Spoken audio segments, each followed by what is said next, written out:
Magandang araw po sa ating lahat. Narito po ang ating weather update. Ang nakakapekto ngayon itong habagat o southwest monsoon kung saan ay halos buong bansa ay naapektuhan nito. Kasalukuyan, wala po tayong binabantayan na low pressure area o bagyo sa loob ng ating Philippine Area of Responsibility.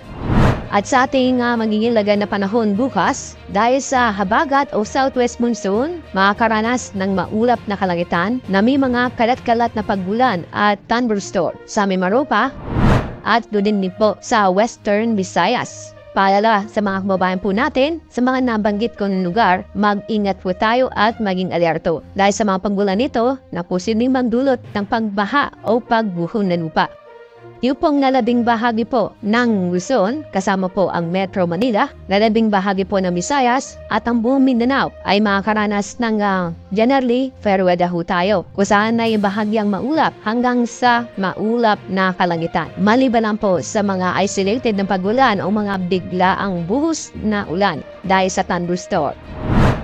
Sa mayon ay banayad po hanggang sa katamtama ng alon ating mga karagatan sa buong bansa. Kaya wala po tayong gale warning sa araw na ito. Kaya safe naman pong pumalaot ng ating mga kababayan. Paalala, mag-ingat po tayo lalo po sa bandang Mimaropa at Western Visayas dahil sa maulan na panahon sa susunod na 24 oras dahil sa habagat.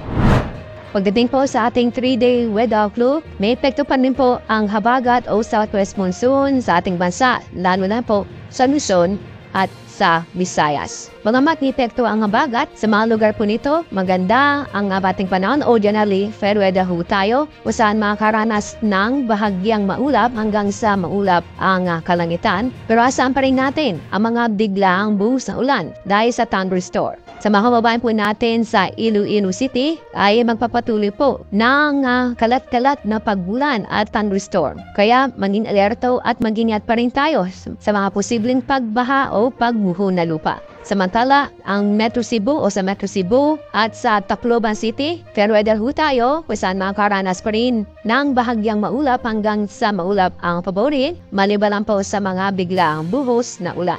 Sa mga lugar po sa Mindanao ay asahan po natin na medyo mainit na panahon sa susunod ng 3 araw. Maganda at maliwasang panahon sa mga araw na ito. Pero may mga isolated ng pagulan na dulot ng thunderstorm at dadasan po yan sa hapon o sa gabi.